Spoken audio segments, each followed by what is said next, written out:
Salut à tous, c'est Axel de testmobile.fr. On est au CES 2014 à Las Vegas et sur le stand, enfin chez Acer, on a la tablette A1 830 dans la main.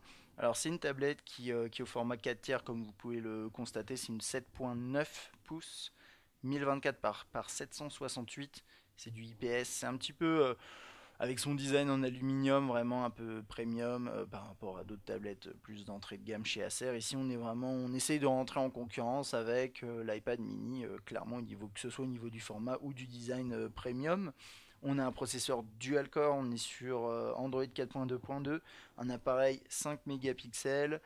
C'est une tablette qui sera proposée fin mars à 169 € en version 16 Go Wi-Fi. Il n'y aura pas de version 3G. Et voilà, c'est à peu près tout au niveau des specs. Alors côté design, comme vous pouvez le voir ici, on a la version... ça, je sais plus s'il y aura plusieurs versions de couleurs. Il me semble qu'il y a juste la version blanche. Donc là, vous avez voilà, en blanc comme ça, avec c'est des chanfreins. Ouais, comme sur l'iPad mini un petit peu, hein. Je vais zoomer un peu pour que vous voyez mieux.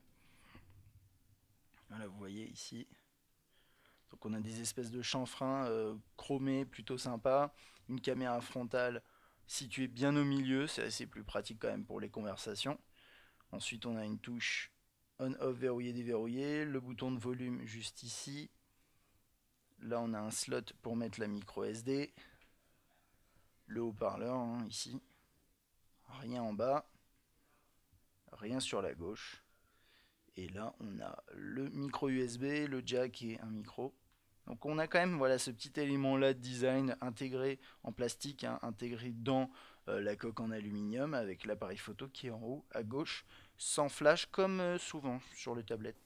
Alors c'est une tablette assez grande, au format 4 tiers, de fait, hein, quand vous la tenez à une main, c'est pas extrêmement pratique, c'est vraiment une tablette qui est faite pour la utiliser à deux mains finalement, vous la tenez dans une main et vous la manipulez de l'autre. Ce modèle là qu'on a ici s'allume pas parce qu'il n'est pas encore, je pense qu'il n'est pas chargé ou il n'est pas opérationnel, mais c'est pas grave, vous avez une interface à l'intérieur qui est voilà, du Android 4.2.2, un petit peu comme ce qu'on a finalement sur la B1 hein, qu'on a vu dans une précédente vidéo, alors je vous invite à la regarder, mais c'est assez similaire, sauf qu'ici on est sur un modèle un petit peu plus haut de gamme, donc a priori on a quand même quelques petites subtilités, mais ça on le verra si on a l'occasion de la tester. En tout cas moi je trouve que niveau design c'est vraiment premium, la surface ici qui est bien dure avec les chanfreins, l'aluminium à l'arrière, tout ça, et elle est légère également, ça lui donne un côté vraiment réussi, côté design, pas forcément très original, mais clairement réussi.